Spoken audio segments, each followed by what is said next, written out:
91 tergenap Tuhan Yesus. Kami percaya Tuhan, Roh-Mu akan bekerja secara luar biasa Tuhan melawat setiap kami Tuhan Yesus. Di dalam nama Tuhan Yesus. Haleluya, mari kita sembah Tuhan.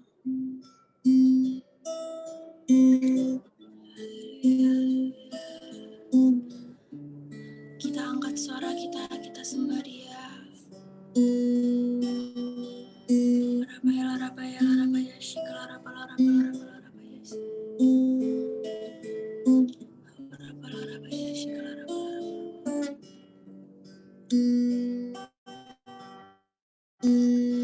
Engkaulah kekuatanku,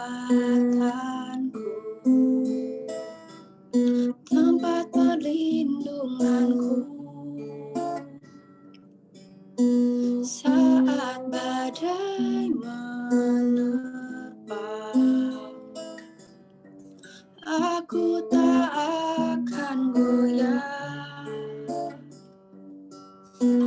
aku tak akan goyah, sebab Kau sertaku. Sejauh langit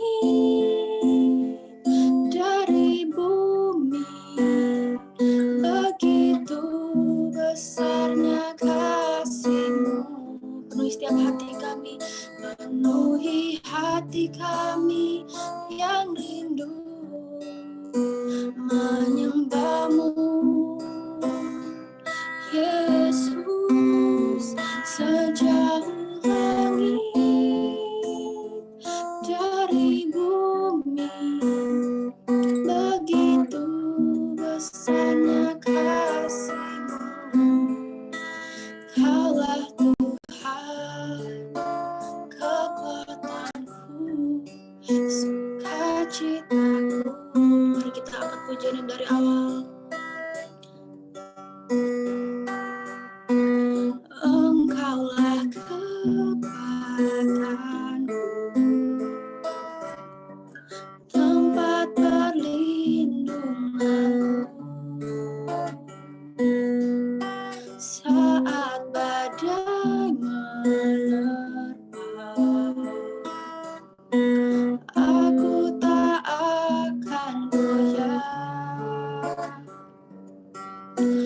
aku tak akan goyah, sebab Kau sertaku.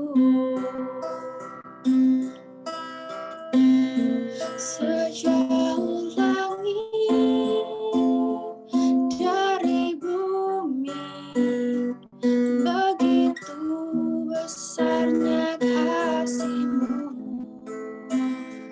Penuhi hati kami yang rindu menyembah-Mu, Yesus. Yesus, sejauh langit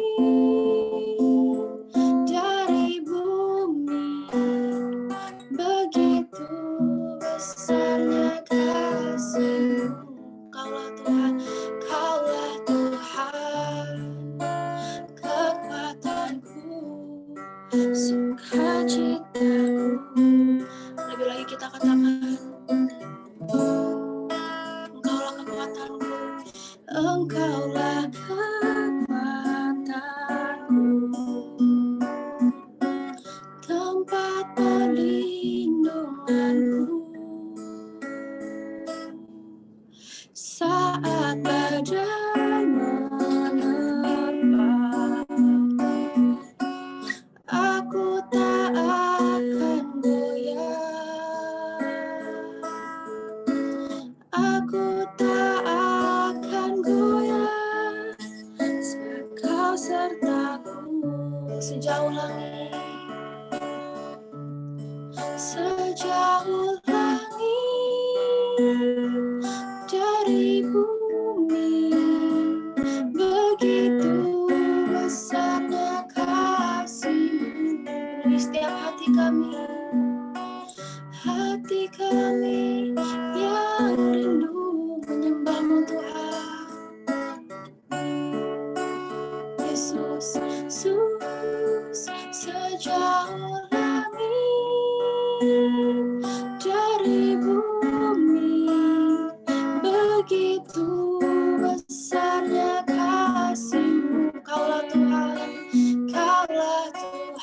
kekuatanku, kekuatanku, sukacitaku sejauh langit,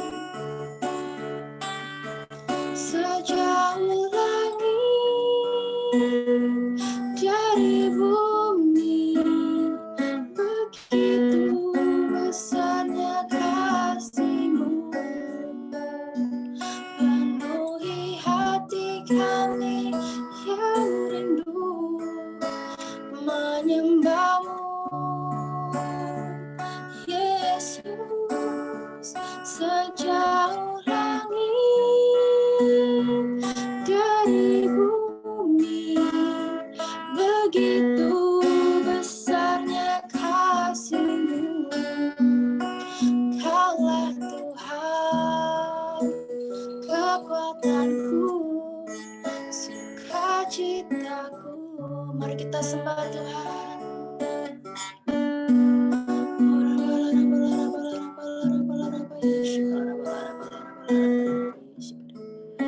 Kita angkat suara kita. Kita sembah Dia dalam roh dan kebenaran. Mari kita senangkan hatinya.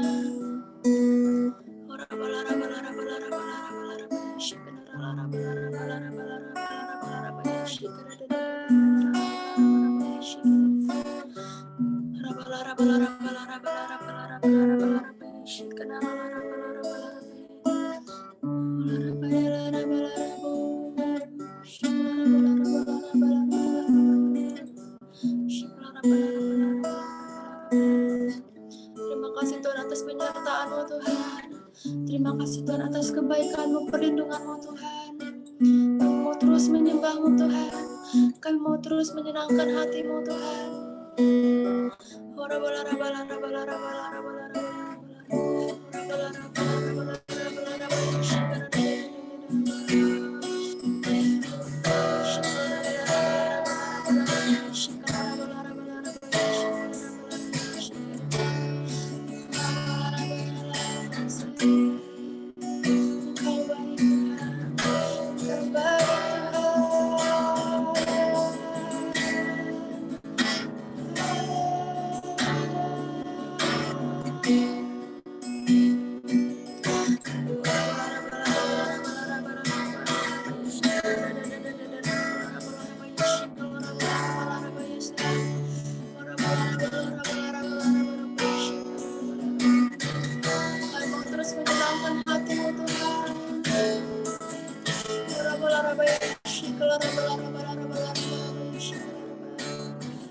Terimalah setiap penyembahan kami Tuhan.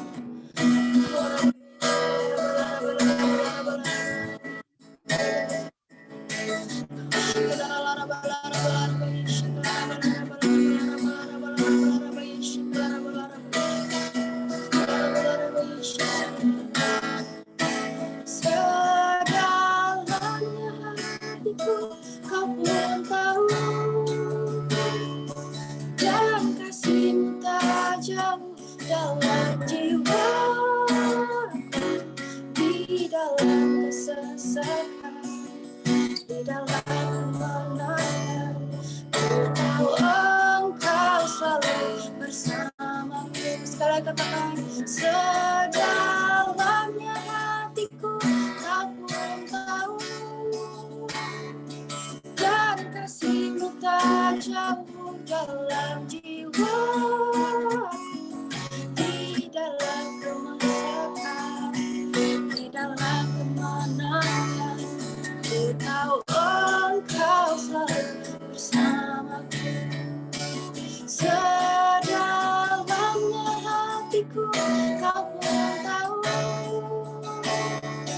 dan kasih-Mu tak jauh dalam jiwa, di dalam kesesakan, di dalam kemenangan. Ku tahu Engkau selalu bersamaku. Lebih lagi katakan, sedalamnya hatiku Kau pun tahu, dan kasih-Mu tak jauh dalam jiwa, di dalam kesesakan, di dalam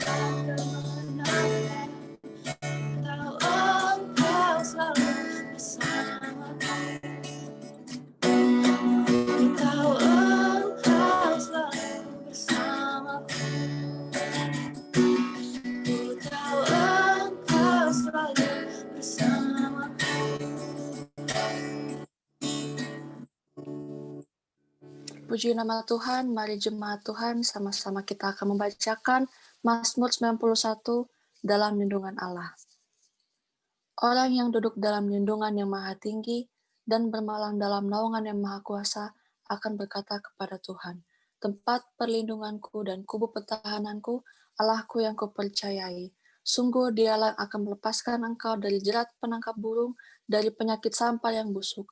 Dengan kepaknya ia akan menudungi engkau, di bawah sayapnya engkau akan berlindung. Kesetiaannya ialah perisai dan pagar tembok.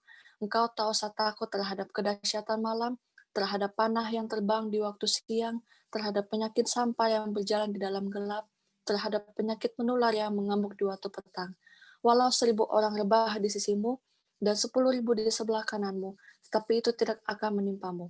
Engkau hanya menontonnya dengan matamu sendiri dan melihat pembalasan terhadap orang-orang fasik. Sebab Tuhan ialah tempat perlindunganmu, yang maha tinggi telah kau buat tempat perteduhanmu. Malapetaka tidak akan menimpa kamu, dan tulah tidak akan mendekat kepada kemahmu. Sebab malaikat-malaikatnya akan diperintahkannya kepadamu untuk menjaga engkau di segala jalanmu.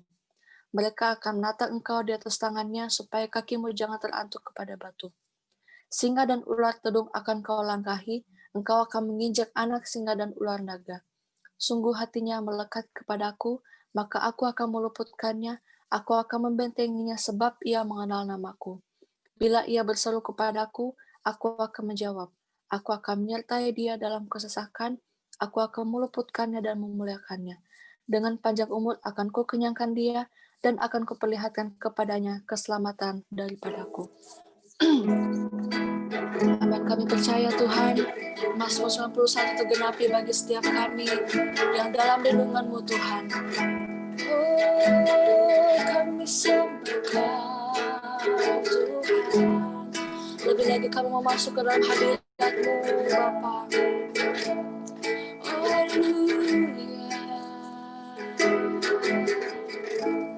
I sing praises to your name, oh Lord, praises to your name, oh Lord, for your name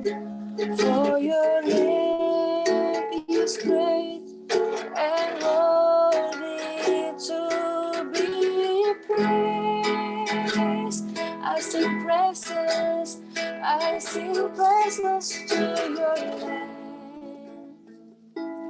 oh Lord, praises to your name, oh Lord, for your name is great and worthy to be praised. Ku beri pujian hanya bagimu Tuhan, ku beri pujian bagimu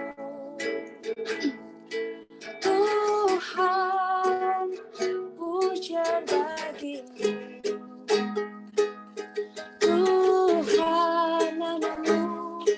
Namamu besar dan layak dipuji. Ku beri pujian bagimu Tuhan, pujian bagimu Tuhan. Namamu besar dan layak dipuji. Katakan namamu besar Tuhan.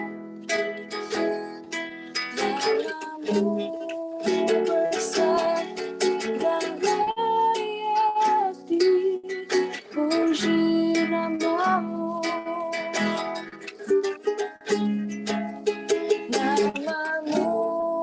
besar dan layak dipuji.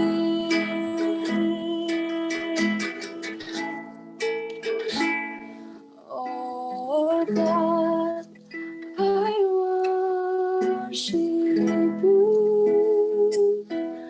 Oh God, I worship you.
tepuk tangan hanya bagi Tuhan kita. Oh haleluya. Terima kasih Tuhan, terima kasih Tuhan. Sekarang kami akan mendengarkan video pengajaran Tuhan. Lembutkanlah hati kami, berikanlah kami hikmat yang berasal daripada Engkau Tuhan. Di dalam nama Tuhan Yesus, kami siap untuk mendengarkan apa yang menjadi isi hatimu. Dalam nama Yesus, haleluya. Amin.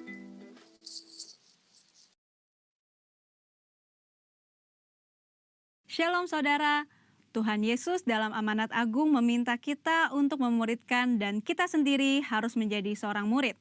Namun banyak orang yang menganggap menjadi seorang murid itu susah dan tidak menyenangkan. Padahal sesungguhnya hal itu justru sangat berguna bagi kehidupan kita. Oleh karena itu, edisi Voice of Pentecost kali ini kita akan membahas jati diri.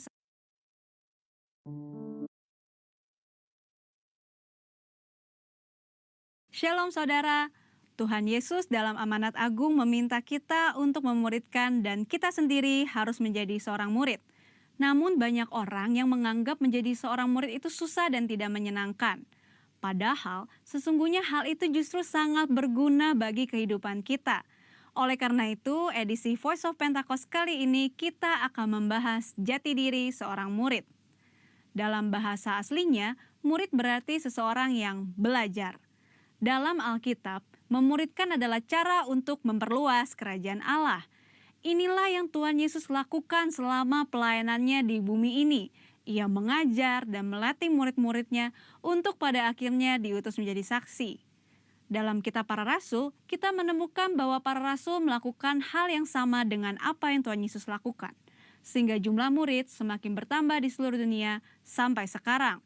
Tentunya, hal ini tidak berarti semua orang percaya harus menjadi guru atau pengkhotbah. Namun sebagai murid, kita harus menjadi saksi melalui seluruh aspek kehidupan kita. Sebuah penelitian yang dilakukan oleh Russell McCann dan Marcia Webb pada tahun 2012 menunjukkan bahwa orang yang rajin membaca dan merenungkan firman Tuhan cenderung lebih setia kepada Yesus dan kuat dalam menghadapi tantangan. Hal ini sesuai dengan firman Tuhan yang berkata bahwa iman timbul dari pendengaran akan firman Tuhan. Itulah sebabnya kita harus lebih banyak membaca dan merenungkan firman Tuhan, agar pola pikir dan iman kita lebih kuat dalam menghadapi tantangan dan pergumulan hidup kita. Selain itu, kita juga dihadapkan dengan bahaya pengajaran sesat. Pengajaran sesat merupakan pola serangan iblis sejak di Taman Eden hingga akhir zaman. Karena iblis adalah bapa pendusta dan metodenya adalah dengan tipu muslihat. Untuk menghadapi tipu muslihat iblis adalah dengan pedang roh, yaitu firman Tuhan. Namun ada orang-orang Kristen yang tidak terlalu suka dengan pengajaran karena dianggap sebagai sesuatu yang rumit dan membosankan. Akibatnya, ada orang Kristen yang menganggap pengalaman rohani lebih penting daripada pengajaran. Mari kita renungkan ilustrasi ini. Mana yang Anda pilih? Melihat laut dari tepi pantai atau melalui sebuah peta? Berada di tepi pantai dan melihat laut secara langsung tentu memiliki kesan yang menyenangkan dibandingkan saat kita melihatnya melalui sebuah kertas yang terasa membosankan. Pengalaman rohani sama seperti melihat laut secara langsung dari tepi pantai, pasti lebih menyenangkan. Namun dengan menggunakan peta, kita dapat menyeberangi lautan dan peta dibuat berdasarkan pengalaman banyak orang. Pengajaran sama seperti peta, sepertinya membosankan, tetapi pengajaran disusun oleh orang-orang yang sudah mengalami banyak pengalaman rohani. Dan pengajaran memberikan perspektif yang lebih luas dibandingkan pengalaman rohani kita secara pribadi. Jadi, pengalaman rohani dan pengajaran sama pentingnya. Asumsi lainnya adalah menganggap pengajaran sebagai sumber perpecahan gereja.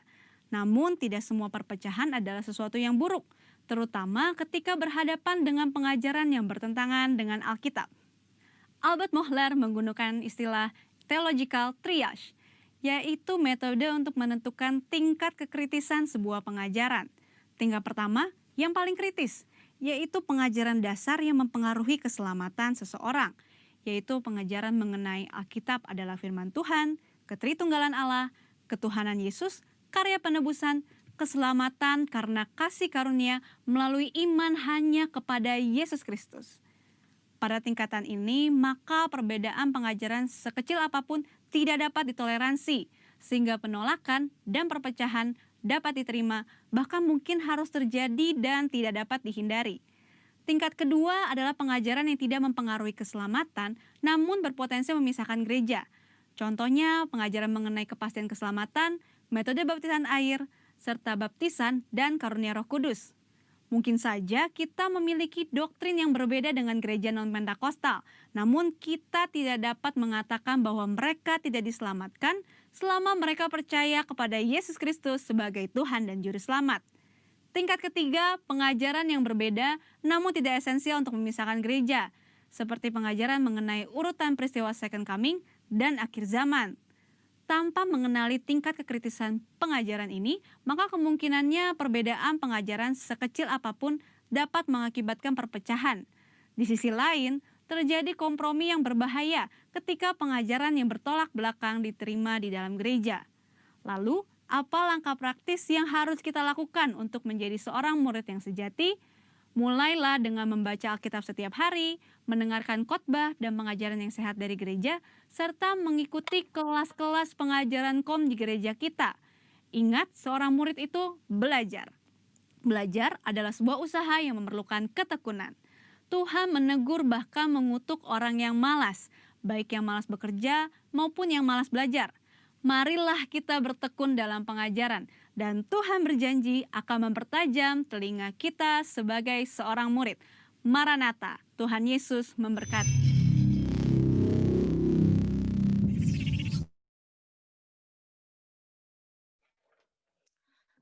Puji Tuhan, jemaat Tuhan yang bersuka cita boleh lambaikan tangannya, haleluya, bersuka cita, amin. Boleh lambaikan tangannya, berikan senyum kepada kiri, kanan, teman-teman yang ada di Zoom. Kita semua adalah orang-orang yang bersyukur, amin. Yang bersyukur boleh lambaikan tangannya sekali lagi. Haleluya. Kita bersyukur atas kasih setia Tuhan. Kita bersyukur atas penyertaan Tuhan yang sempurna dalam kehidupan kita. Mari saat ini jemaat Tuhan, kita bersyukur lebih lagi di hadapan Tuhan. Karena semua yang Tuhan buat adalah baik. Penyertaan Tuhan selalu sempurna dalam kehidupan kita. Haleluya. Mari jemaat Tuhan yang ada di rumah-rumah, bagaimanapun posisi kita saat ini, mari saya ajak untuk bersyukur lebih lagi. Bersyukur lebih lagi. Katakan terima kasih Tuhan. Saat kita bersyukur, kita akan merasakan lawatan Tuhan yang luar biasa lebih lagi. Haleluya. Terima kasih Tuhan.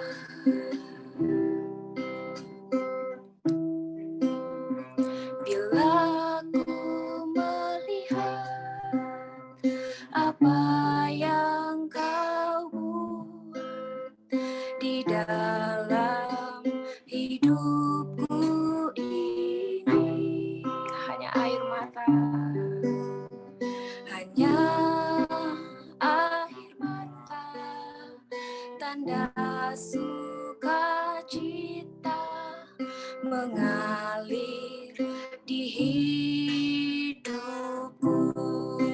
Ku bersyukur,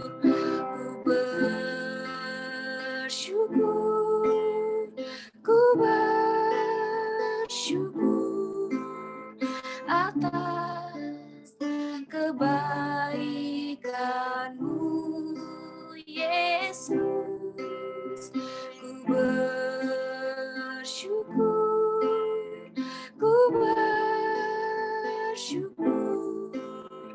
atas kasih setia-Mu. Mari jemaat Tuhan, kita nyanyikan pujian ini lagi. Bila ku melihat apa yang Kau buat di dalam hidupku ini, hanya air mata, tanda sukacita mengalir di hidupku. Ku bersyukur, ku bersyukur atas kebaikan-Mu, Yesus. Ku bersyukur, ku bersyukur atas kasih setia-Mu. Mari jemaat Tuhan, bersyukur, ku bersyukur, ku bersyukur atas kebaikan-Mu, Yesus. Ku bersyukur, ku bersyukur atas kasih setia-Mu. Mari jemaat Tuhan, angkat kedua tanganmu dan katakan, ku bersyukur, ku bersyukur atas kebaikan-Mu, Yesus. Ku bersyukur, ku bersyukur atas kasih setia-Mu.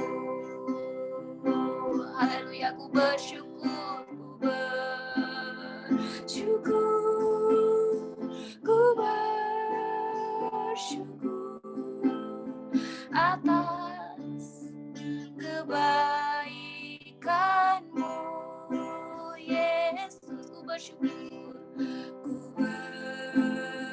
bersyukur, ku bersyukur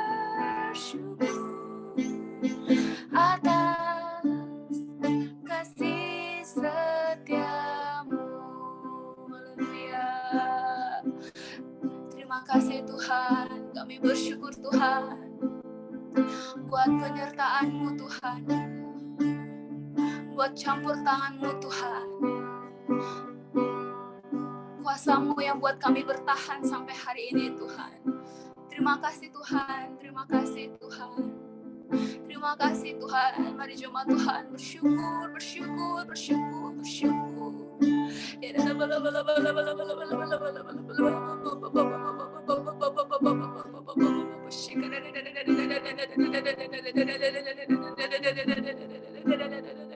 Haleluya, haleluya, haleluya, haleluya, haleluya. Haleluya, haleluya, haleluya, haleluya, haleluya. Terima kasih Tuhan. Kami bersyukur untuk pengalaman-pengalaman yang luar biasa Tuhan, yang boleh kami alami Tuhan. Kami bersyukur Tuhan, Kau selalu hadir di setiap musim kehidupan kami Tuhan. Kami percaya Tuhan pada rancangan-Mu yang penuh dengan damai sejahtera. Untuk itu Tuhan, saat ini Tuhan, kami mau diajar Tuhan. Kami mau mendengarkan firman-Mu Tuhan, yang akan disampaikan oleh Saudara Pierre Tuhan. Tuhan urapi Pierre Tuhan, biarlah dia boleh menyampaikan firman-Mu Tuhan, sehingga setiap kami boleh diajar lebih lagi Tuhan, hati kami diterangi Tuhan, dan setiap kami semakin hari semakin dibentuk untuk hidup seturut dengan kehendak-Mu. Urapi kami semua Tuhan. Di dalam nama Tuhan Yesus, kami siap mendengarkan firman-Mu, yang siap mendengarkan firman Tuhan. Sama-sama dengan saya katakan, amin. Puji Tuhan. Baik, shalom, selamat pagi Bapak Ibu Saudara sekalian. Pada pagi hari ini kita akan sama-sama mempelajari sebuah doktrin Alkitab yang namanya itu Providensia Allah, atau bahasa Inggrisnya God Providence, atau The Providence of God. Dari kisah Yusuf dalam Kejadian 37 ayat 12 sampai 26. Dan saya beri judul kecil, yaitu melihat perspektif lain dari kejahatan.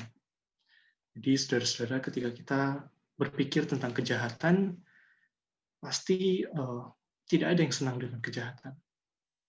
Saya rasa setiap kita, layaknya manusia pada umumnya, pasti tidak mau kejahatan itu terjadi dalam kehidupan kita. Sebisa mungkin kita menjauhkan kejahatan itu dari kehidupan kita. Tapi pada pagi hari ini kita akan sama-sama melihat perspektif lain dari kejahatan itu melalui kisah yang Tuhan izinkan terjadi dalam kehidupan Yusuf. Kita hanya akan membaca Kejadian 37 ayat 12 sampai 18 dan sisanya saudara boleh baca sendiri. Tapi itu akan kita bahas nanti. Saya akan bacakan untuk kita semua Kejadian 37 ayat 12 sampai 18. Demikian firman Tuhan. Pada suatu kali pergilah saudara-saudaranya, saudara-saudara Yusuf, menggembalakan kambing domba ayahnya, yaitu Israel atau Yakub, dekat Sikem. Lalu Israel berkata kepada Yusuf, bukankah saudara-saudaramu menggembalakan kambing domba dekat Sikem? Marilah engkau kesuruh kepada mereka. Sahut Yusuf, ya Bapak. Kata Israel kepadanya, pergilah engkau melihat apakah baik keadaan saudara-saudaramu dan keadaan kambing domba, dan bawakanlah kabar tentang itu kepadaku. Lalu Yakub menyuruh Yusuf dari lembah Hebron, dan Yusuf pun sampai ke Sikem. Ketika Yusuf berjalan kemari di padang, bertemulah ia dengan seorang laki-laki yang bertanya kepadanya, apakah yang kau cari? Sahutnya, aku mencari saudara-saudaraku. Tolonglah katakan kepadaku di mana mereka mengembalakan kambing domba. Lalu kata orang itu, mereka telah berangkat dari sini. Sebab telah kudengar mereka berkata, marilah kita pergi ke Dotan. Maka Yusuf menyusul saudara-saudaranya itu dan didapatilah mereka di Dotan. Dari jauh ia telah kelihatan kepada mereka. Tetapi sebelum ia dekat pada mereka, mereka telah bermufakat untuk mencari daya untuk membunuhnya, untuk membunuh Yusuf. Sedemikian jauh pembacaan firman kita, berbahagialah setiap orang yang membaca, merenungkan, terlebih melakukan firman itu dalam kehidupannya. Saudara-saudara, kasih Yakub atau kasih Israel itu adalah sekedar kasih yang favoritisme, atau dia memfavoritkan sebagian orang atau orang-orang tertentu dan mengasihi mereka lebih daripada yang lain. Kalau kita lihat dari istrinya, yaitu ada Rahel dan Lea, Yakub cinta kepada Rahel. Yakub lebih cinta kepada Rahel. Dan favoritisme yang dari Rahel itu akhirnya turun kepada Yusuf, anak pertama Rahel. Dalam Kejadian 37 ayat 3, kita dapat melihat bagaimana Israel atau Yakub itu lebih mengasihi Yusuf dari semua anaknya yang lain. Jadi kasih Yakub ini, kalau kita bilang dengan bahasa yang lebih sederhana, dia ini pilih kasih.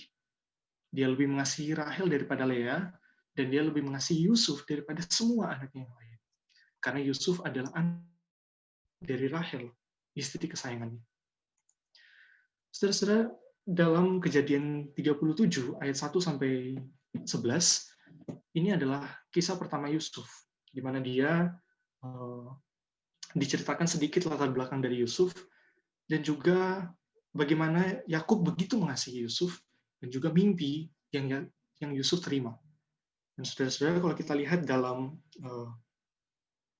ayat 4, ayat 3, kita bisa melihat bagaimana Yakub memberikan kepada Yusuf jubah yang maha indah. Nah, jubah yang maha indah ini merupakan sebuah penanda atas status yang istimewa. Lebih istimewa daripada saudara-saudaranya yang lain. Lebih istimewa daripada anak pertamanya, dan juga lebih istimewa daripada anak-anak yang lain. Akhirnya, saudara-saudara, Yusuf bertumbuh sebagai seorang anak yang naif, yang manja, tidak dapat berfungsi dengan baik jika dipisah dari ayahnya.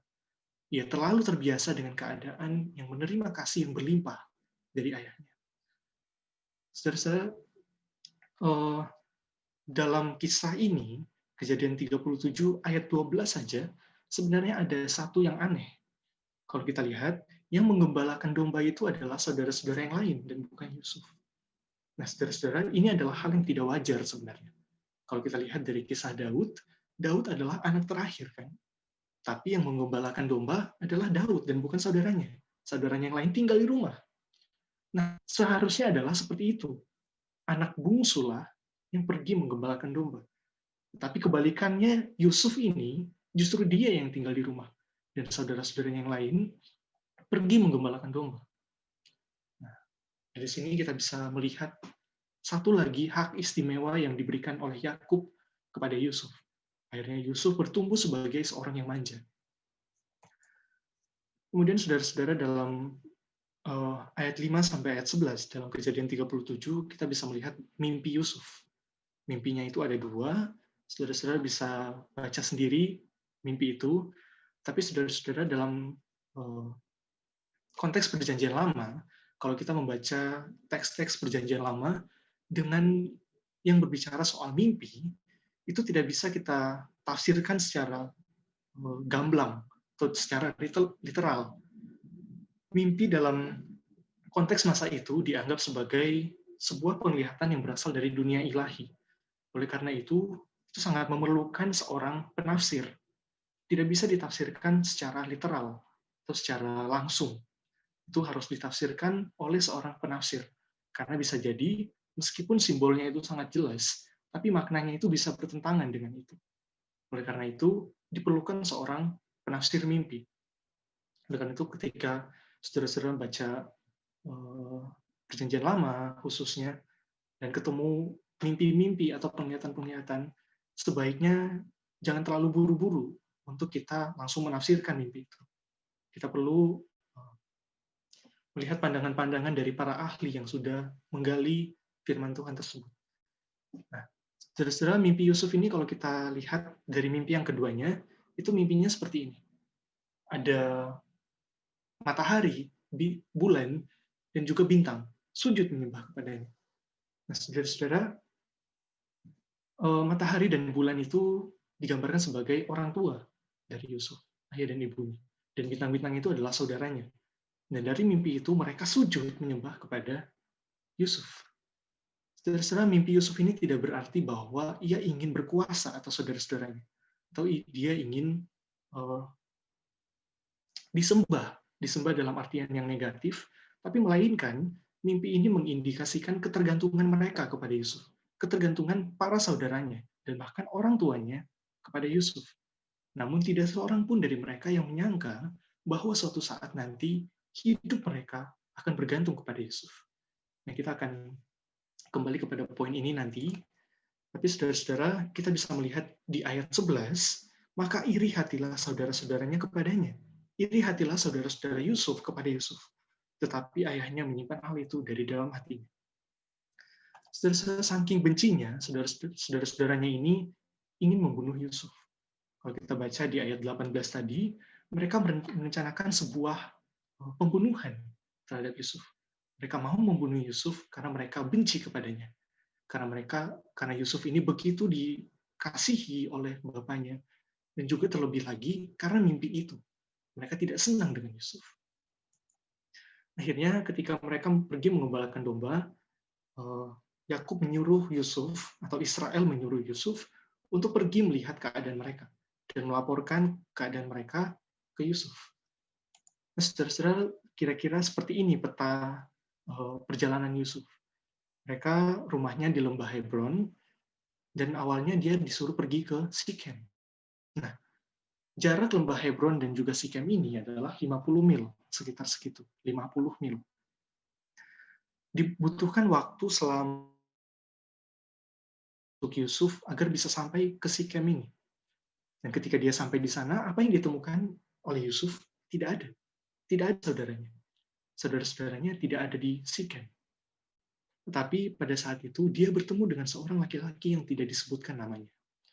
Di ayat 15-17, kita dapat melihat percakapan dari Yusuf dan juga orang yang tidak disebutkan namanya ini. Di Sikem, dia melihat saudara-saudaranya tidak ada di situ.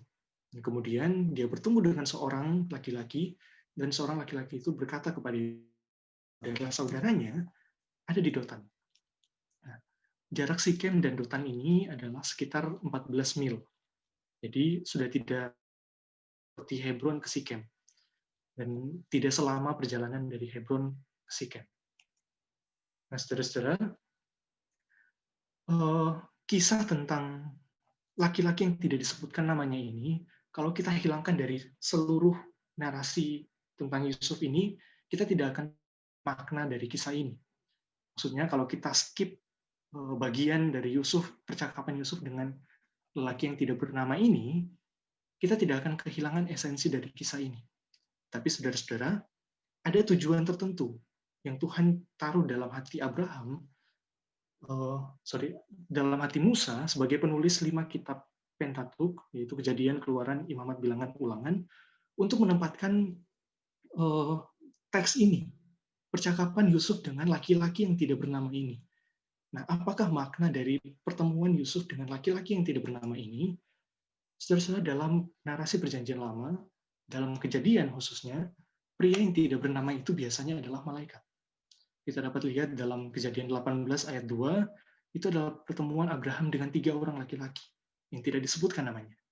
Kejadian 32 ayat 24, itu adalah pergulatan Yakub dengan Tuhan, dengan malaikat Tuhan. Nah, sebentar, saudara-saudara. Juga kecuali dalam Kejadian 4 ayat 23, itu adalah sebuah pengecualian. Itu bukan Allah. Tapi mayoritas, ketika seorang laki-laki yang tidak disebutkan namanya itu muncul, itu kemungkinan besar mengindikasikan bahwa itu adalah malaikat atau Tuhan. Nah, jadi implikasi dari kehadiran laki-laki ini dalam cerita ini adalah Allah seolah-olah membiarkan kejahatan saudara-saudaranya itu terlaksana. Coba kita pikir, kalau misalnya tidak ada orang laki-laki ini, kalau misalnya laki-laki ini tidak hadir dan tidak memberitahukan tempat lokasi dari saudara-saudara Yusuf kepada Yusuf, kemungkinan ya Yusuf akan pulang karena dia orangnya manja kan. Kemudian kemungkinan dia akan pulang dan kembali kepada ayahnya dengan tidak membawa informasi apa-apa karena saudara-saudaranya tidak ada di Sikem. Tetapi melalui kehadiran laki-laki yang tidak bernama ini, Allah memastikan bahwa Yusuf ini akan bertemu dengan saudara-saudaranya. Allah seolah-olah membiarkan kejahatan saudara-saudaranya itu terlaksana, agar penyertaan dan rencananya, sekali lagi, agar penyertaannya dan rencana Allah dapat tergenapi dengan sempurna dalam kehidupan Yusuf. Kemudian ketika Yusuf bertemu dengan saudara-saudaranya, ternyata mereka sudah bermufakat untuk membunuh Yusuf. Seperti yang tadi sudah kita baca dalam ayat 18, dan tetapi anehnya tidak dicatat siapa yang menginisiasikan rencana tersebut. Tidak dikatakan misalnya Ruben menginisiasikan rencana tersebut, atau siapa, Yehuda misalnya, tidak disebut.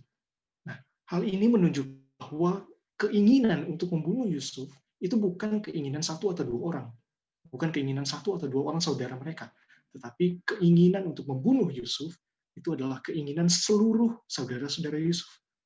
Semuanya dari yang paling tua sampai yang paling muda, mereka semua ingin membunuh Yusuf karena mereka iri kepada dia. Kemudian saudara-saudara, kalau kita baca lebih lanjut dari kisah ini, kita akan melihat Ruben sebagai kakak yang paling tua, dia tiba-tiba buka suara. Dia bilang, jangan kita bunuh dia, tapi kita lempar saja dia ke dalam sumur ini. Nah, saudara-saudara, kalau kita baca secara sekilas, mungkin kita akan terjebak dan kita akan berpikir bahwa motivasi Ruben ini adalah baik. Oh, dia ingin membebaskan Yusuf dari saudara-saudaranya. Dan memang seperti itulah yang tercatat dalam teks ini.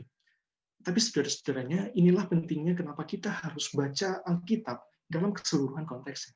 Karena dalam konteks yang lebih besar, kita menemukan bahwa sebenarnya Ruben ini hanya ingin memperbaiki nama baiknya kepada ayahnya. Karena dalam Kejadian 35 ayat 22, kita dapat melihat tindakan Ruben. Saya akan bacakan Kejadian 35 ayat 22a. ketika Israel diam di negeri ini, terjadilah bahwa Ruben sampai tidur gundik ayahnya, dan kedengaranlah hal itu kepada Israel. Ini juga yang menjadi penjelasan mengapa Yehuda yang mendapat berkat itu. Meskipun Yehuda adalah anak keempat. Kenapa bukan Ruben yang dapat berkat dari Yakub? Ini salah satunya adalah karena alasan ini. Karena motivasi Ruben yang salah. Motivasi Ruben yang tidak baik. Jadi saudara-saudara, kita perlu hati-hati juga ketika kita membaca Alkitab. Kita harus melihat konteks keseluruhan dari seluruh kisah itu. Nah, saudara-saudara, ada lagi satu hal yang agak mengejutkan, yaitu kedatangan rombongan orang Ismail dan juga orang-orang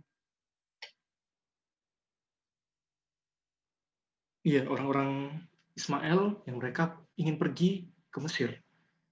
Nah, saudara-saudara, ini merupakan rute yang lumrah dilewati oleh orang-orang ini.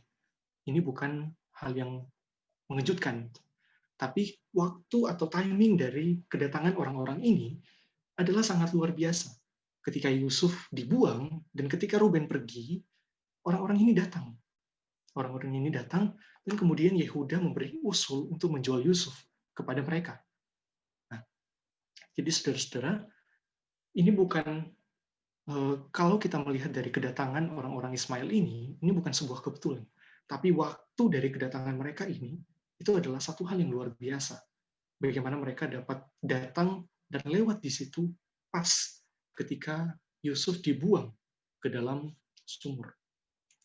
Nah, kemudian Yusuf dijual dengan harga 20 shikal perak, atau seharga budak.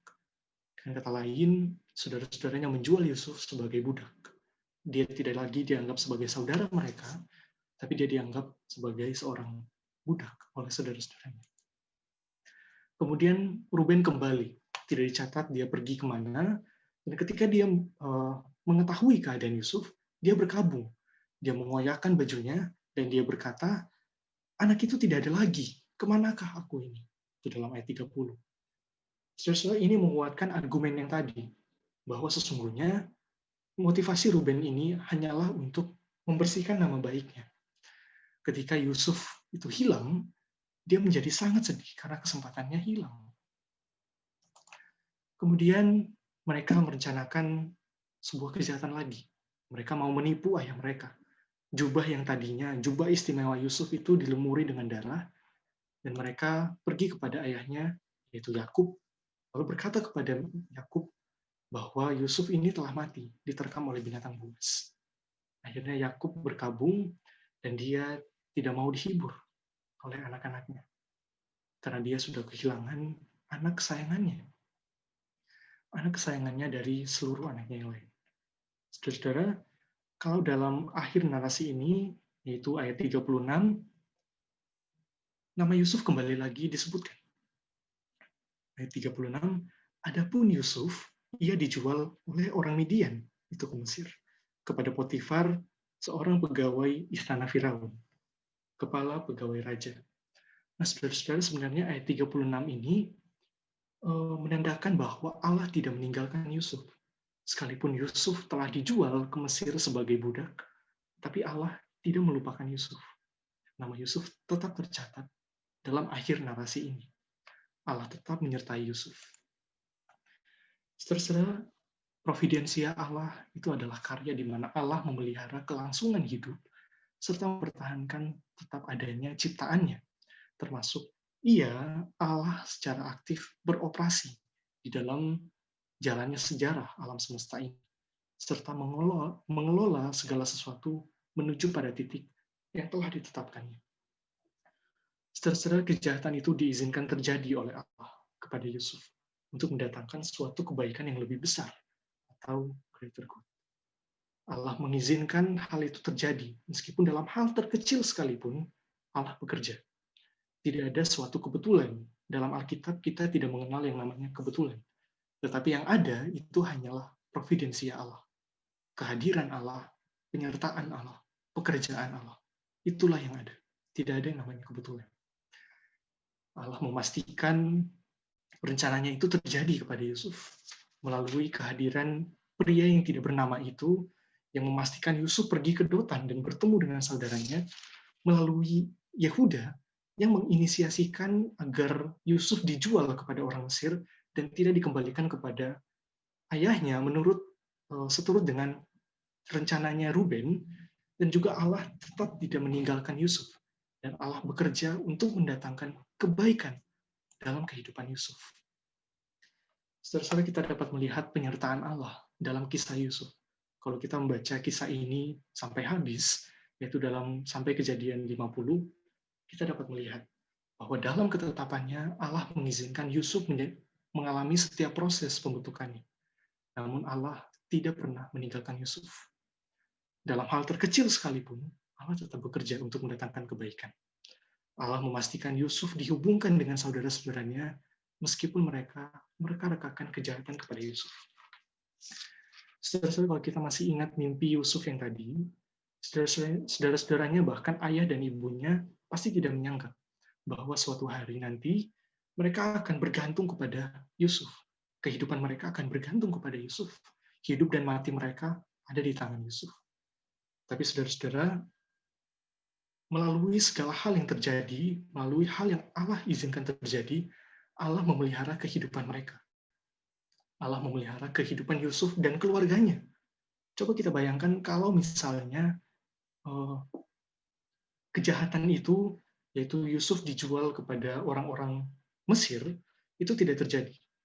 Apa yang terjadi kepada keluarga Yakub, yang mereka akan mati semuanya karena kelaparan. Karena pada masa itu terjadi kelaparan yang dahsyat pada mereka. Tapi Allah memastikan hal itu tidak terjadi melalui kejahatan. Allah memakai kejahatan itu untuk mendatangkan kebaikan yang jauh lebih besar daripada kejahatan itu sendiri. Yaitu untuk memelihara hidup suatu bangsa yang besar. Jika kita baca dari Kejadian 50 ayat 20, itu adalah perkataan Yusuf yang sangat luar biasa, yang sekaligus menyimpulkan seluruh kitab Kejadian ini. Yaitu bunyinya seperti demikian. Memang kamu telah mereka-rekakan yang jahat terhadap aku. Kamu telah merancangkan yang jahat terhadap aku. Tetapi Allah mereka-rekakannya untuk kebaikan. Allah menggunakan kejahatan itu untuk mendatangkan kebaikan. Dengan maksud melakukan seperti yang sekarang ini, yakni memelihara hidup suatu bangsa yang besar. Memelihara hidup suatu bangsa yang besar. Saudara-saudara, dari sini kita bisa melihat sebuah benang merah dari kisah kejadian ini. Dari Abraham, Yakub, dan Yusuf. Dalam konteks yang lebih besar, kita bisa menemukan suatu benang merah dari kisah Abraham, Yakub, hingga Yusuf. Kisah Abraham memberi penekanan atas pemberian perjanjian atau pembentukan perjanjian itu sendiri. Kisah Yakub berfokus pada pembentukan keluarga perjanjian, dan Yusuf berfokus pada berkat perjanjian dan bagaimana Allah memelihara perjanjiannya. Seperti yang sudah saya katakan tadi, jika hal tersebut, yaitu peristiwa kejahatan yang dialami Yusuf, tidak terjadi, maka seluruh tujuan Allah, seluruh rencana Allah akan gagal. Benang merah yang sudah dibangun dari Adam, Yakub, dan sampai Yusuf ini akan gagal kalau kejadian penjualan Yusuf itu tidak terjadi. Tetapi Allah memastikan bahwa rencananya itu tetap terlaksana. Rencananya itu tetap terwujudkan melalui providensianya, melalui penyertaannya, melalui pekerjaannya. Allah tidak pernah gagal dalam menggenapi rencananya. Tidak seorang pun dapat menggagalkan rencananya yang agung itu. Melalui kejahatan sekalipun, Allah menunjukkan kuasanya dan merancangkan kebaikan, bahkan melalui kejahatan. Inilah perspektif lain dari kejahatan, bahwa Allah berkuasa atas kejahatan dan Allah mampu membawa kebaikan yang lebih besar dari kejahatan itu, dari kejahatan yang Ia izinkan terjadi. Dan saudara-saudara, dalam konteks yang bahkan lebih besar lagi, yaitu dalam keseluruhan kitab, dalam Perjanjian Lama dan Perjanjian Baru, kita bisa melihat puncak penggenapan rencana Allah, yaitu ada pada Yesus Kristus. Rencana Allah yang sudah dibangun dari Abraham itu telah mengalami puncaknya dalam Kristus. Tuhan Yesus datang ke dunia ini untuk membawa keselamatan bagi kita, bagi orang-orang yang percaya kepada Dia. Dari awal ketika manusia jatuh ke dalam dosa, dari awal ketika manusia kehilangan kemuliaan Allah, dan kemuliaan Allah itu bisa kembali diwujudkan dalam pribadi Kristus. Sekarang kita disebut sebagai bait Allah, tempat di mana Allah itu hadir, yaitu dalam hati kita. Allah hadir dalam setiap hati kita agar kita dapat kembali dijadikan sebagaimana seharusnya, yaitu seperti Adam dan Hawa sebagai gambaran-gambaran Allah di dunia ini. Dan bahkan kita diciptakan karena melalui Kristus kita dimungkinkan untuk menjadi lebih mulia. Kita bisa menjadi gambaran Allah dan bahkan kita disebut sebagai anak-anak Allah. Kita diangkat sebagai anak Allah. Itu semua mungkin karena pengorbanan Kristus, melalui pengorbanan Tuhan Yesus di atas kayu salib. Penyertaan Allah itu sempurna dalam Kristus. Dalam Injil Matius, kita bisa melihat bagaimana Allah itu diberi nama Immanuel, yaitu Allah menyertai kita. Sebagaimana Allah menyertai Yusuf melalui proses yang tidak mudah itu, dia dijual oleh saudaranya, dia dijadikan budak, dia dituduh oleh Potifar dan istrinya, dan dia dipenjarakan. Kita bisa melihat bagaimana Allah tetap menyertai dia. Dan saudara-saudara, Allah yang telah menyertai Yusuf itu adalah Allah yang sama, yang menyertai kehidupan kita semua, yang menyertai kehidupan saya dan saudara-saudara sekalian. Jika Allah sanggup mengubah kejahatan dalam kehidupan Yusuf menjadi kebaikan, tentu Allah juga sanggup menyertai kita dalam pergumulan kita. Yang perlu kita lakukan hanyalah percaya kepada Dia. Yang perlu kita lakukan hanyalah bergantung kepada Dia, bergantung kepada Allah, bersandar pada lengan yang kekal, yaitu kepada Tuhan Yesus. Firman Tuhan dalam Ibrani 13 ayat 5b berkata, "Aku sekali-kali tidak akan membiarkan engkau, dan aku sekali-kali tidak akan meninggalkan engkau." Sekali lagi saya ulangi, aku sekali-kali tidak akan membiarkan engkau, dan aku sekali-kali tidak akan meninggalkan engkau. Saudara-saudara, apa yang menjadi pergumulan kita pada akhir-akhir ini? Apa yang menjadi masalah kita akhir-akhir ini? Mari kita bawa semua itu ke dalam tangan Tuhan. Mari kita bawa semuanya itu ke dalam kuasa Tuhan. Ke dalam Tuhan karena kita percaya bahwa Tuhan sanggup untuk membawa kebaikan dalam hidup kita. Roma 8 ayat 28 kata, kita tahu sekarang bahwa Allah turut bekerja dalam segala sesuatu, termasuk dalam kehidupan kita semua, dalam kehidupan saya, dalam kehidupan saudara, untuk mendatangkan kebaikan bagi mereka yang mengasihi Dia dan bagi mereka yang terpanggil seturut dengan rencana Allah. Saudara-saudara, memang Tuhan tidak pernah janji kalau hidup kita ini akan berjalan mulus. Kita akan hidup tanpa masalah, tanpa pergumulan. Tuhan tidak pernah janji seperti itu. Kalau lagunya Edward Chen, Tuhan tak pernah janji langit selalu biru, tetapi Dia berjanji selalu menyertai. Saya senang sekali dengan lirik lagu itu, karena itu adalah lirik yang sangat menguatkan dan sangat alkitabiah. Karena Tuhan tidak pernah janji bahwa hidup kita akan selalu mulus, tidak, jalan selalu rata, tidak. Tapi Tuhan berjanji menyertai kita, memberikan kita kekuatan. Karena melalui hal itulah kita dapat melihat karya Allah yang besar dalam hidup kita. Dalam surat Paulus, dia berkata, justru dalam kelemahanku lah kuasa Allah itu menjadi sempurna. Dalam kelemahan kita lah kuasa Allah menjadi sempurna. Oleh sebab itu, marilah kita sama-sama belajar untuk percayakan hidup kita kepada Tuhan. Karena kita tahu bahwa Allah itu tidak pernah meninggalkan kita. Allah adalah Allah yang bertanggung jawab, tidak pernah meninggalkan ciptaannya, tidak pernah meninggalkan kita sendirian. Firman-Nya dalam Ibrani 13 ayat 5 berkata, "Aku sekali-kali tidak akan membiarkan kau sendirian. Aku tidak akan meninggalkan kau." Oleh sebab itu, sekali lagi, marilah kita mempercayakan seluruh hidup kita ke dalam tangan Tuhan. apapun pergumulan yang kita hadapi, percayakanlah itu ke dalam tangan Tuhan.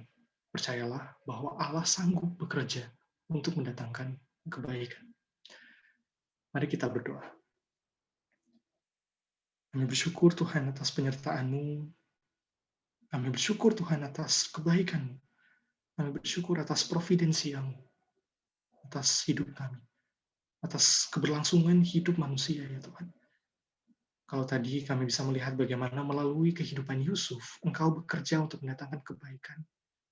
Kami juga percaya ya Tuhan bahwa Allah yang Yusuf sembah, itu adalah Allah yang sama yang kami sembah ya Tuhan. Dan kami percaya bahwa Engkau tidak pernah berubah dulu, sekarang, dan bahkan sampai selamanya. Kami percaya ya Tuhan akan hal itu. Kami tahu Tuhan bahwa kehidupan kami ini tidaklah mudah.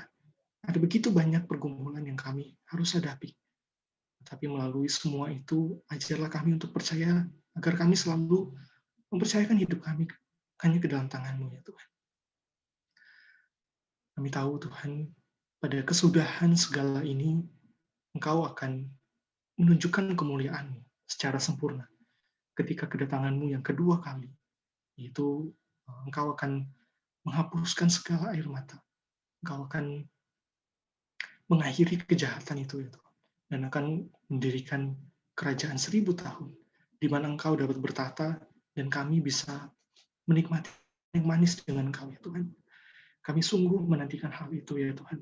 Dan oleh karena itu kami memohon pertolongan-Mu agar kami dapat setia berpegang kepada Engkau ya Tuhan.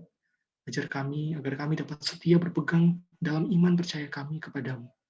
Kami mau percaya akan hidup kami ke dalam tangan-Mu ya Tuhan. Hanya di dalam nama Yesus dengan kuat kuasa Roh Kudus kami sudah berdoa. Amin. Tuhan Yesus memberkati. Soli Deo Gloria.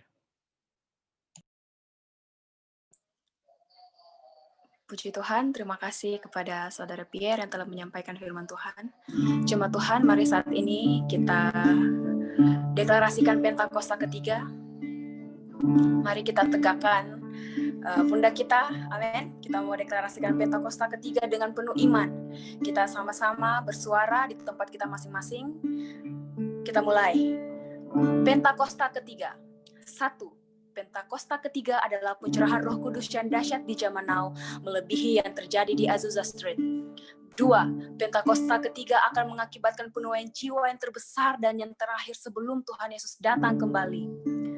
3. Pentakosta ketiga akan membangkitkan generasi Yeremia, yaitu anak-anak muda yang dipenuhi Roh Kudus, cinta mati-matian kepada Tuhan Yesus, tidak kompromi terhadap dosa, dan akan bergerak untuk memenangkan jiwa.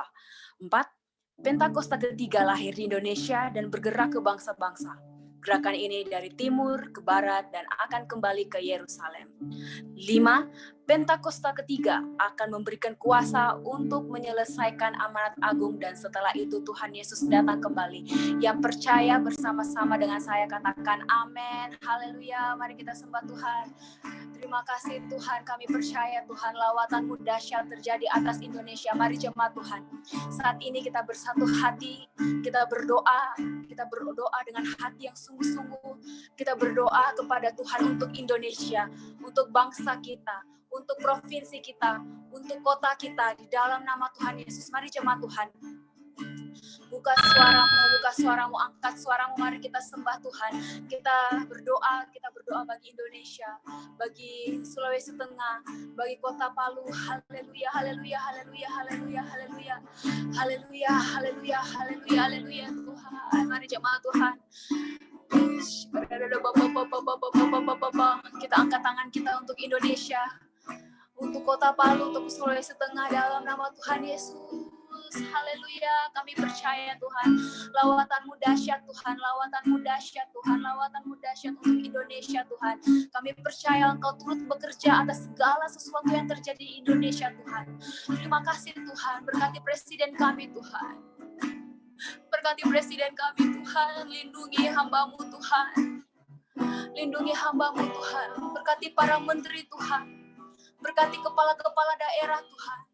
Berkati seluruh pemangku kebijakan Tuhan, pengambil keputusan dari pusat sampai di daerah-daerah Tuhan. Kami bawa mereka ke dalam tangan-Mu Tuhan. Kami serahkan mereka ke dalam tangan-Mu Tuhan. Biarlah hati-Mu Tuhan, perlindungan Tuhan senantiasa ada bagi pemerintahan kami ini Tuhan. Biar pemerintahan kami benar-benar menjadi wakil-Mu Tuhan di bangsa kami Tuhan. Kami percaya Tuhan, Kau sedang bekerja Tuhan. Penyertaan-Mu sempurna atas bangsa kami Tuhan. Terima kasih Tuhan, terima kasih Tuhan. Begitu juga dengan kota kami Tuhan. Kami percaya Tuhan, kota kami aman dalam lindungan-Mu Tuhan. Kota kami menjadi kota yang takut akan Engkau Tuhan. Kota yang diberkati, pemerintahan yang diberkati, masyarakat yang diberkati dalam nama Tuhan Yesus. Terima kasih Tuhan, terima kasih Tuhan. Dan saat ini Tuhan, bersepakat bersatu hati, kami berdoa Tuhan. Segala kuasa-kuasa yang mencoba menghancurkan NKRI Tuhan, kami berdoa Tuhan di dalam nama Tuhan Yesus. Sepakat kami perkatakan kuasanya hancur. Ikat patahkan hancurkan kuasanya di dalam nama Tuhan Yesus. Hancur di dalam nama Tuhan Yesus. Dalam nama Tuhan Yesus segala rencana yang telah diatur untuk menghancurkan bangsa ini, menggulingkan pemerintahan Tuhan. Kami ikat patahkan hancurkan kuasanya di dalam nama Tuhan Yesus. Di dalam nama Tuhan Yesus. Dalam nama Tuhan Yesus. Kami percaya Engkaulah Tuhan. Engkaulah Raja yang berdaulat atas bangsa kami, atas Indonesia, atas Sulawesi Tengah, atas kota Palu, dalam nama Tuhan Yesus. Terima kasih Tuhan, terima kasih Tuhan, terima kasih Tuhan, terima kasih. Haleluya. Terima kasih Tuhan, kami juga berdoa Tuhan, saat ini untuk gembala pembina kami Tuhan, untuk gembala rayon kami Tuhan, untuk gembala jemaat kami Tuhan. Kami berdoa di dalam nama Tuhan Yesus. Urapi hamba-hamba-Mu ini lebih lagi Tuhan. Tambahkan hikmat Tuhan, lebih lagi Tuhan. Tambahkan kesehatan Tuhan, sukacita, damai sejahtera Tuhan. Bagi hamba-Mu beserta keluarganya Tuhan, di dalam nama Tuhan Yesus, berkat perlindungan Tuhan sempurna Tuhan. Kami tahu Tuhan, Engkau memakai hamba-hamba-Mu dengan luar biasa Tuhan. Biar melalui pelayanan hamba-hamba-Mu ini Tuhan, banyak jiwa yang dimenangkan untuk kemuliaan bagi nama-Mu Tuhan. Terima kasih Tuhan, terima kasih Tuhan. Kami berdoa saat ini untuk GBI Pondok Daud Palu Tuhan. Berkati kami semua Tuhan. Biar dalam keadaan pandemi Tuhan, apapun Tuhan, ataupun pergumulan-pergumulan kami secara pribadi Tuhan, kami berdoa, kami percaya Tuhan, masa-masa ini membuat kami semakin melihat kuasa-Mu yang dahsyat Tuhan. Kami percaya kami yang sedang dalam pergumulan Tuhan, kami percaya kami diberikan kelegaan, jalan keluar Tuhan, dipulihkan di dalam nama Tuhan Yesus. Yang sakit disembuhkan di dalam nama Tuhan Yesus. Terima kasih Tuhan, kami percaya Tuhan, kami tetap bersuka cita, karena kami tahu, kami yakin, kami ada di dalam kerajaan yang tidak tergoncangkan. Terima kasih Tuhan, biarlah kami semakin hari semakin kuat, dan semakin hari semakin dewasa di dalam Engkau. Kami percaya Mazmur 91 dalam lindungan Allah tergenapi bagi kehidupan kami. Terima kasih Tuhan, biarlah ibadah kami hari ini berkenan di hadapan-Mu Tuhan, dan kami mempersiapkan persembahan kami Tuhan, kami memberikan yang terbaik bagi-Mu Tuhan. Biarlah persembahan kami berkenan di hadapan-Mu Tuhan. Terima kasih Tuhan, segala pujian dan syukur hormat hanya layak bagi-Mu Tuhan. Di dalam nama Tuhan Yesus kami sudah berdoa. Haleluya. Amin. Puji Tuhan, saat ini kita akan bersama-sama mendengarkan pengumuman. Kepada Renata, saya persilahkan.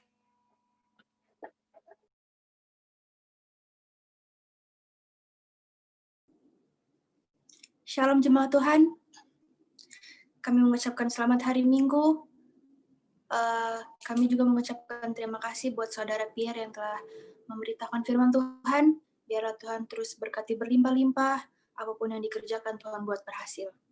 Saat ini kita akan mendengarkan pengumuman sepekan. Yang pertama, doa pagi akan diadakan setiap hari Senin ke Jumat jam 6.15 sampai jam 7 pagi. Kedua, KUL setiap hari Rabu di rayon masing-masing. Untuk waktunya akan diinfokan di grup lebih lanjut oleh gembala KUL masing-masing. Yang ketiga, doa puasa setiap hari Sabtu jam 4 sore. Bagi pelayan Tuhan diwajibkan untuk ikut puasa dan doa puasa. Dan yang terakhir, minggu depan kita akan dilayani oleh gembala pembina kita, Pendeta Niko Nyotoro Harjo, disertai dengan perjamuan kudus. Diharapkan bagi jemaat Tuhan untuk mempersiapkan roti dan anggur masing-masing. Sekian pengumuman sepekan. Mungkin ada tambahan dari Om Leo, saya persilahkan. Tuhan Yesus memberkati. Baik, terima kasih Renata yang sudah menyampaikan pengumuman, dan juga buat kami Pierre yang sudah menjadi berkat bagi kita semua. Puji Tuhan, Tuhan Yesus baik. Bisa dibuka dulu mic-nya semua. Ada Mbak Menur, apa kabar Mbak Menur? Baik, Om Shalom. Leo, salam.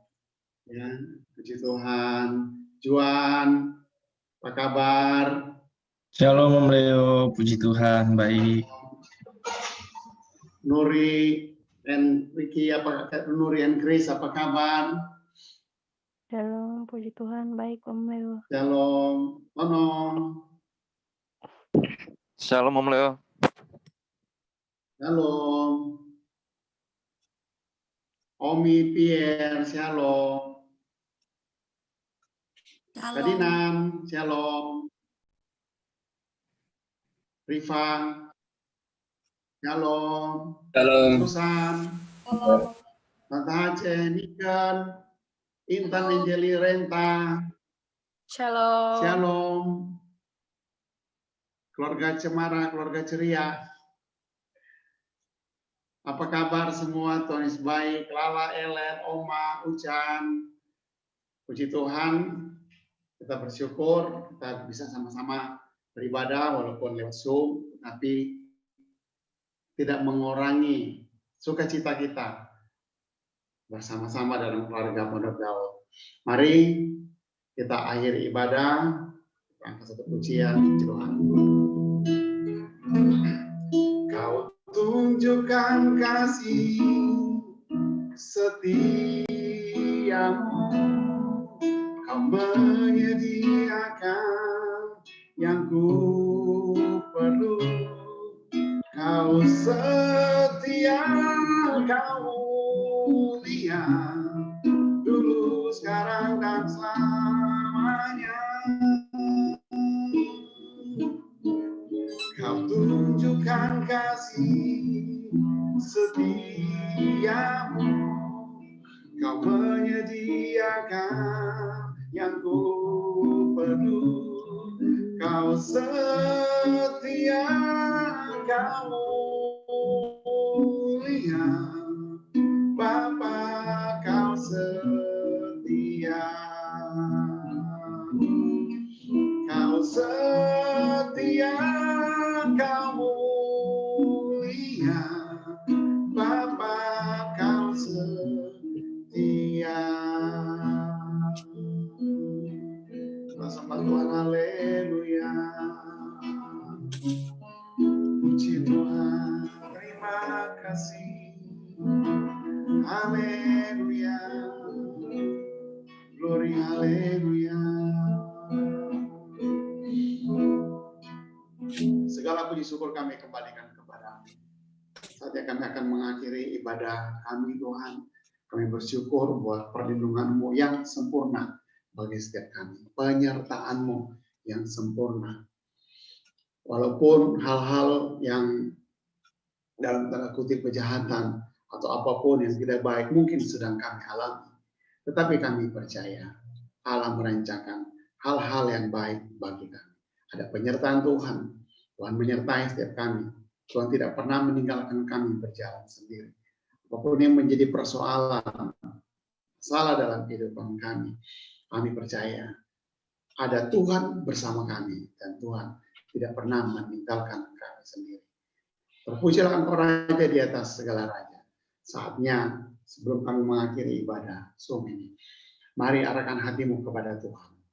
Bukalah kedua tanganmu dan terimalah berkat Tuhan. Tuhan memberkati engkau pada waktu masuk, pada waktu keluar.